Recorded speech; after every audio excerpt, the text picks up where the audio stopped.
So I just wanted to show you a quick little tutorial on how I do some basic editing. So I have the camera focused on, excuse me, I'm getting over a cold. I have a really bad cough. I have the camera focused on the computer screen and I'm hoping this works. I've never filmed on this camera. This is my 5D Mark III. I'm using an 85mm and I don't quite know how to adjust the f-stop in video. So you might be getting some blur, and if you do, I'm sorry. But anyway, this image was taken last night during a boudoir session. And I shot it indoors using one Alien Bees 400 as my main light and just a standard continuous light as my fill. I did custom white balance, but I forgot to turn off the overhead light, which is an error I never make, but I did. And so I'm going to have some issues with correcting color. I shot this with my Mark III, and I was using a 35mm art from Sigma. I shot this at f2, 1/200, ISO 100, and again my 35mm and my Alien Bee 400. So yeah, so I opened the raw image and I always open it in camera raw. I'm really hoping you don't see me in the camera because I look a mess. So this is a little warm for my taste, so I'm going to bring the blue slider down a little bit, and you can see that automatically made it a little bit cooler. Then I'm going to go here to the lens corrections tab and I'm going to enable lens profile corrections. This is really important to do because it will take off any vignetting or distortion caused by your camera. And with the 35mm, sometimes you get distortion. And so to me, that looks pretty good for being straight out of camera, you know, just a couple of adjustments. And I'm going to click open image and it's going to open my image up. Now, I really, really love the Greater Than Gatsby Actions. My favorite are the Innocence Workflow and the 3 Nails Retouch. They are the ones I've been going to a lot lately. So you're going to zoom in here. You can see super, super crisp at the eye, which is where I led focus, and you can see lots of really beautiful bokeh up at this hand, bokeh in the background, gorgeous image. So the first thing I focus on is retouch. So there's not too much. I was the makeup artist for this shoot, so being the makeup artist makes it really easy for me to know what needs to stand out, so on and so forth. So her skin is super smooth because, again, as a makeup artist, I know exactly what kind of products to use for a shoot like this. So everything, again, is super smooth. What I am going to do is I'm going to hit Command J. These commands will work if you are on an Apple device. I use an iMac 27-inch screen. And I also, you will see me, I'm going to be using my Wacom tablet. Mine is the Wacom Pro Medium. So yeah, so I created a new layer, and what I'm going to do is I'm going to go here to the little healing tool. It's the 1, 2, 3, 4th one down on the left column of my little tools. So I don't know if you'll be able to see that. You might be able to. Sorry about my phone. But I'm going to go to the patch tool. And with the patch tool, I'm going to take all these nice little wrinkles, go around them here, and I'm going to drag down, and you're going to see that that's going to cover it. Deselect. The reason I do this on a layer is because then I can make it look more natural versus, you know, now she has no wrinkles at all. Because we don't want that. She's about to become a grandmother. She has very much embraced her age, and she loves that. So I'm just going to go through and do this to any areas that I feel any prominent wrinkles. So she's got some smile lines, some frown lines, and I'm just going to take that here.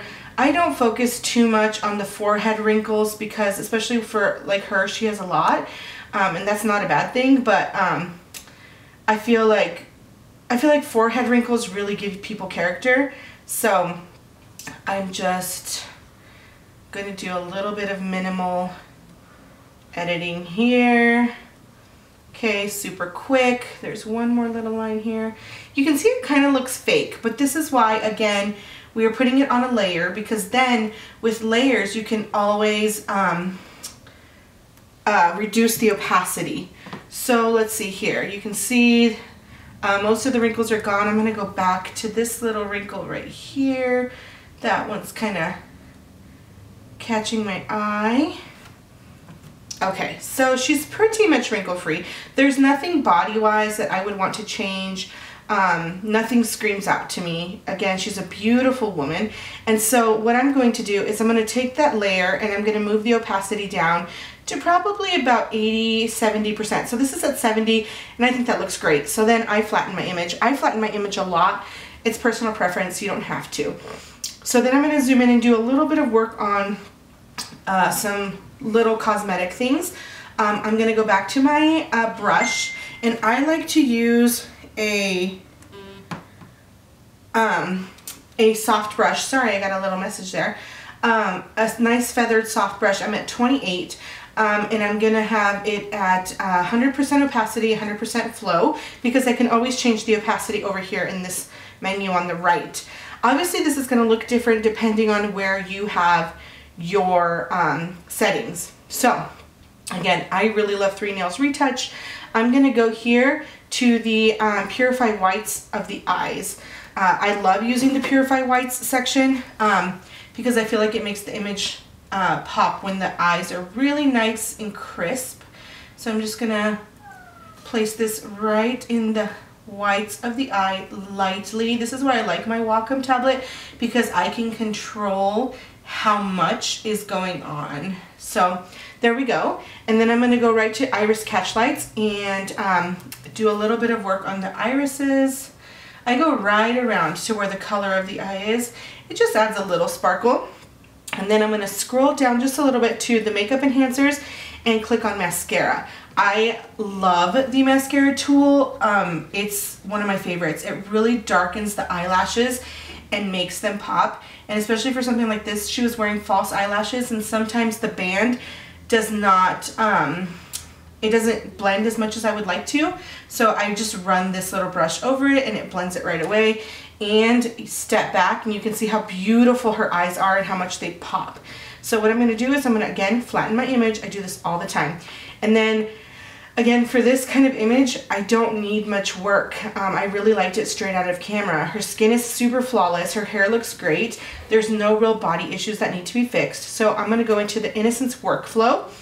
You can use some of these color bases, but I've found that when working indoors, these color bases cast a lot of, I get a lot of banding with them. And I know that if I take the vignetting off on each of the color bases, it'll take it down, but I'm in the process of getting a new fill light, and I know that that's why on my Mark III I'm getting some banding, so I'm going to stay away from those.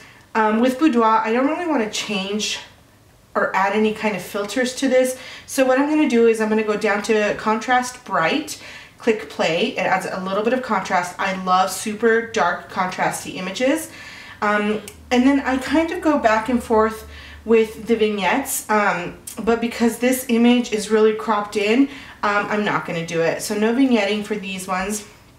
And then I'm going to go up to Soft Pearl under the finishing touches. The matte Soft Pearl, I love this one. That just made the image so much better to me. I love super soft matte images for boudoir, so I brought that down to about 40%. And then my other favorite thing to do is sharpen for print. I do this with every single image.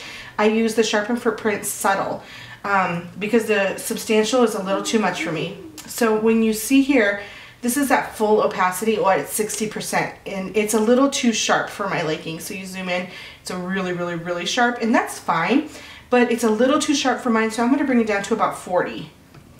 And that's it. Then I go ahead, flatten image, and I'm ready to save, and that's my image. It's a super easy little edit. Boudoir for me is always really simple because I like to keep people looking as genuine as possible. But yeah, I thought it would be a great way to start kind of making these little videos. And yeah, if you have any questions, please let me know. I'd be happy to help. And of course, this video is not going to be perfect because like I said, I've never filmed with this camera. I might go back to film with my 70D because I know that that has autofocus where this doesn't. So anyway, I hope you enjoyed and I will talk to you soon. Bye.